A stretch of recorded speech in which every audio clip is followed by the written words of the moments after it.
Aujourd'hui, lecture pour la Haftara dans Les Juges, chapitre 11, versets 1 à 33. Il y avait alors un vaillant guerrier, Jephthé, le Galaadite. C'était le fils d'une femme prostituée et Gilad était son père. Mais la femme de Gilad lui donna aussi des fils. Ceux-ci, devenus grands, expulsèrent Jephthé en lui disant : « Tu n'as pas droit à l'héritage de notre père, car tu es le fils d'une femme étrangère. » Jephthé dut s'éloigner de ses frères et alla s'établir au pays de Tov. Là, il devint le centre d'un ramas d'aventuriers, qui firent avec lui des incursions. Ce fut quelque temps après qu'eut lieu la guerre des Ammonites contre Israël. Les Ammonites ayant attaqué Israël, les anciens de Galaad allèrent chercher Jephthé au pays de Tov. Ils dirent à Jephthé : « Viens, sois notre chef, que nous puissions combattre les enfants d'Ammon. » Jephthé répondit aux anciens de Galaad : « Est-ce que vous n'êtes pas mes ennemis qui m'avez chassé de la maison de mon père ? Pourquoi donc venez-vous à moi maintenant que vous êtes dans la détresse ? » « Oui, vraiment, dirent les anciens de Galaad à Jephthé.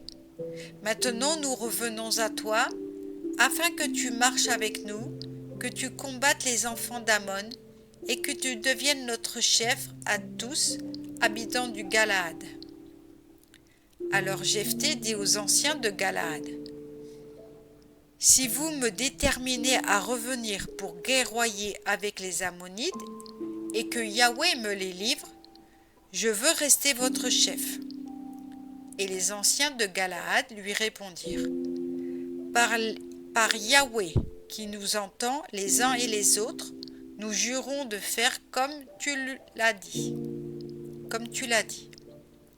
Jephthé partit alors avec les anciens de Galaad, et le peuple le nomma son chef et son capitaine. Et Jephthé répéta toutes ces paroles devant Yahweh à Mispa. Puis Jephthé envoya une députation au roi des Ammonites pour lui dire : « Qu'ai-je à démêler avec toi que tu sois venu porter la guerre dans mon pays ? » Le roi des Ammonites répondit aux envoyés de Jephthé : « C'est qu'Israël, étant sorti d'Égypte, s'empara de mon pays depuis l'Arnon jusqu'au Yabok et jusqu'au Yarden. Et maintenant, rends-le-moi à l'amiable. » Jephthé envoya une nouvelle députation au roi des Ammonites et lui fit dire : « Ainsi parle Jephthé. Israël ne s'est emparé ni du territoire de Moab, ni de celui des enfants d'Ammon.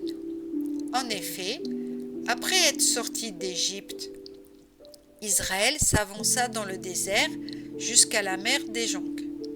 Puis il arriva à Kadesh. Et Israël envoya des émissaires au roi d'Édom pour lui dire : « Je voudrais passer par ton pays. » Mais le roi d'Édom n'y consentit point. On envoya pareil message au roi de Moab, qui refusa également, et Israël resta à Kadesh. Alors, prenant par le désert, il tourna le pays d'Édom et de Moab, arriva jusqu'au pays de Moab, du côté de l'Orient, et ils campèrent au bord de l'Arnon. Mais ils ne franchirent point la limite de Moab, car c'est l'Arnon qui forme cette limite. Et Israël envoya des députés à Siron, roi des Amoréens, qui régnait à Hesbon. Et il lui fit dire : « Laisse-nous traverser ton pays pour gagner notre destination. » Mais Siron n'eut pas assez de confiance en Israël pour le laisser franchir sa frontière. Il rassembla donc tout son peuple, ils prirent position à Yassa et attaquèrent Israël. Yahweh, Elohim d'Israël, livra Siron toute son armée au pouvoir d'Israël, qui les défit et qui prit possession de tout le pays des Amoréens, habitants de cette contrée. Ils possédèrent ainsi tout le territoire amoréen, depuis l'Arnon jusqu'au Yabok, et depuis le désert jusqu'au Yarden. Ainsi, Yahweh, Elohim d'Israël, a évincé l'Amoréen pour son peuple Israël, et tu voudrais déposséder celui-ci? N'est-ce pas ce que ton Elohim Kamem te fait conquérir devient ta possession? Eh bien, tout ce que Yahweh, notre Elohim, nous a fait conquérir reste la nôtre. Au surplus, es-tu mieux fondé en droit que Balak, fils de Sippor, le roi de Moab? Osa-t-il contester avec Israël? Osa-t-il lui faire la guerre? Israël est établi depuis 300 ans dans Hesbon et sa banlieue, dans Aror et sa banlieue, dans toutes les villes qui bordent l'Arnon. Pourquoi donc, durant toute cette période, ne les avez-vous point reprises? Pour moi, je ne t'ai point lésé, et tu as agi mal à mon égard en me faisant la guerre. Que Yahweh, le vrai juge, prononce maintenant entre les enfants d'Israël et les enfants d'Ammon. Mais le roi des Ammonites ne tint pas compte des paroles que Jephthé lui avait fait adresser. Alors, animé de l'esprit de Yahweh, Jephthé traversa le Galaad et Manassé, atteignit Mispegilad, et de là s'avança jusqu'aux Ammonites.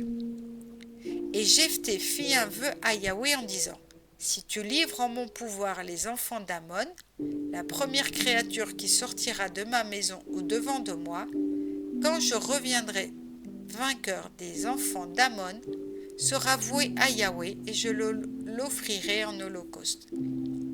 Jephthé marcha alors sur les Ammonites pour les combattre, et Yahweh les livra en sa main. Il les battit depuis Aroré jusque vers Minite, 20 villes, et jusqu'à Abel-Kéramim, défaite considérable qui abaissa les Ammonites devant les Béné Israël. Amen.